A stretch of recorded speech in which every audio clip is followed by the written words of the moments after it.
Halo Bapak Ibu, jemaat yang terkasih dalam Tuhan Yesus Kristus. Senang sekali saya Nurul bisa bertemu dengan Bapak Ibu kembali melalui renungan harian hari ini. Renungan harian hari ini berjudul Badai Kehidupan. Ayat Alkitabnya terambil dari Lukas pasal 8 ayat 22 sampai ayatnya yang ke-25. Renungan ini saya ambil dari renungan harian wasiat. Nah, Bapak Ibu, saudara-saudari yang terkasih, apa kabarnya nih hari ini? Bagaimana perasaan Bapak Ibu setelah menjalani hari-hari yang kemarin? Sedih, senang, cemas, takut, bahagia, ragu-ragu, atau penuh dengan amarah? Hari-hari kita pasti berbeda ya dari kita masing-masing.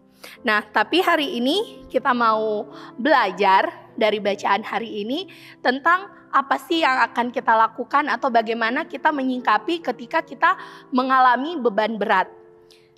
Saat berbeban berat, apa yang harus kita lakukan? Hari ini kita mau belajar dari salah satu orang penulis lagu yang lagunya sering kita nyanyikan di dalam Kidung Jemaat, George. Hari ini kita mau belajar dari George, di mana dia lahir di Glasgow, Scotland pada tahun 1842. Kisah hidupnya sangat menarik, di mana sejak lahir ia mengalami penglihatan yang sangat buruk dan saat dia berusia ke-15 tahun dia divonis buta. Nah, George ini dia dalam hidupnya dia mengambil kuliah teologi di University of Glasgow. Kemudian setelah dia lulus, dia menjadi seorang pendeta dan dia memulai pelayanannya gitu kan. Nah, tapi ternyata hidup George tidak semulus itu gitu kan. Pertama dari lahir dia sudah mengalami penglihatan yang buruk, umur 15 tahun dia buta. Nah, ketika di masa dewasanya tunangannya yang selalu bersamanya memutuskan hubungan dengannya gitu. Karena menganggap George ini buta gitu. Karena kebutaan George dia ditinggalkan oleh tunangannya. Jadi semasa hidupnya di masa dewasa kakaknya ini terus mendampingi dia. Tapi suatu hari kakaknya juga harus meninggalkannya gitu. Karena kakaknya ini harus berkeluarga. Nah, di masa-masa ini adalah masa-masa paling berat dalam hidup George dan di sini dia menuliskan sebuah lagu A Love That Will Not Let Me Go, atau dalam bahasa Indonesianya ada dalam Kidung Jemaat yang ke-366 yang berjudul Ya Kasih Yang Merangkulku. Lagu ini digagas oleh George. Nah, lalu Bapak Ibu Saudara yang terkasih, bacaan hari ini dari Lukas 8 kita mau fokus ke ayatnya yang ke-25 yang berkata, lalu katanya kepada mereka, di manakah kepercayaanmu? Bacaan hari ini menceritakan tentang Tuhan Yesus dan murid-muridnya di mana mereka bepergian dengan perahu. Tapi waktu itu Tuhan Yesus sangat capek gitu, sangat lelah dan Tuhan Yesus tertidur. Saat Tuhan Yesus tertidur itulah badai datang mengamuk mengakibatkan kapal yang mereka tumpangi ini mulai goyah. Nah, di saat itu murid-murid pun mulai merasa ketakutan gitu. Ada badai, kapalnya mulai goyah, mereka mulai hilang pengharapan. Ketakutan datang menghadapi mereka, menghampiri mereka. Di saat mereka takut ini, kita lihat apa sih yang dilakukan oleh para murid Tuhan Yesus. Di saat mereka mengalami ketakutan ini, mereka datang ke Tuhan, mereka membangunkan Tuhan Yesus gitu.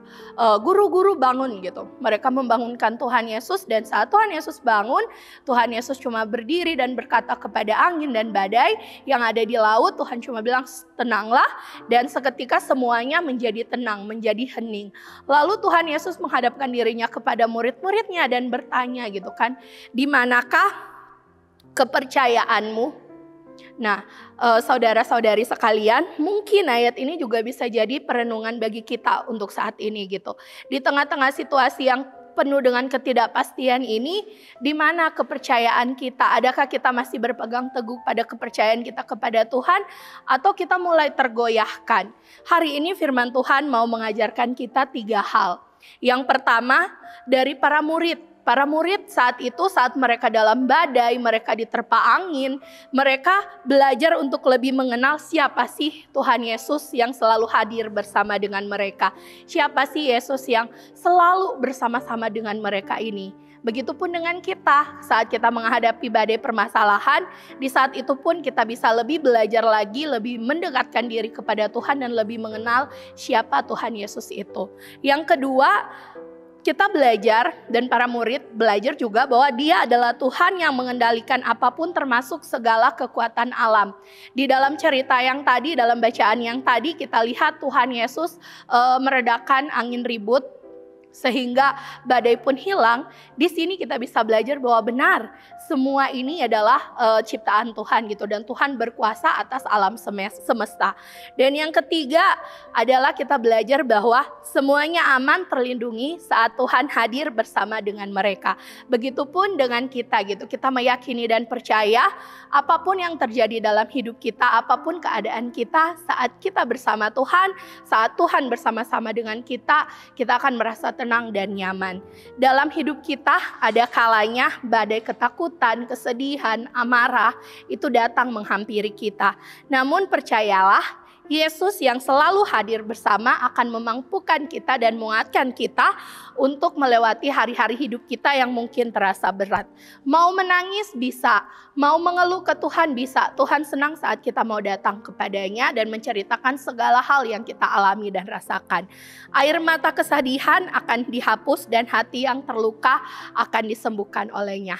Dan untuk menutup renungan di hari ini, saya akan membacakan satu kalimat yang mungkin bisa jadi perenungan kita bersama. Tidak ada satupun badai kehidupan yang tidak bisa dikendalikan oleh Tuhan Yesus. Saya ulang sekali lagi ya. Tidak ada satupun badai kehidupan yang tidak bisa dikendalikan oleh Tuhan Yesus. Amin. Tuhan Yesus memberkati. Mari kita berdoa. Tuhan Yesus yang baik, kami bersyukur buat hari ini Tuhan, hari baru, hari anugerah yang Engkau berikan kepada kami. Tuhan, kami tidak tahu apa yang akan terjadi 1 jam, 1 menit, 1 hari ke depan. Tapi yang pasti Tuhan, kami percaya di tengah ketidakpastian hidup ini Tuhan, kami punya Engkau yang selalu ada bersama-sama dengan kami. Kami percaya saat badai-badai kehidupan datang menghampiri kami punya Engkau yang menjadi sandaran dan tempat bergantung kami. Tuhan, tolong supaya kami bisa terus ingat dan kami terus meyakini hal ini, sehingga ketika kami menjalani hari-hari hidup kami Tuhan, kami semakin mampu dan semakin dikuatkan. Terima kasih Tuhan, di dalam nama-Mu kami berdoa. Amin.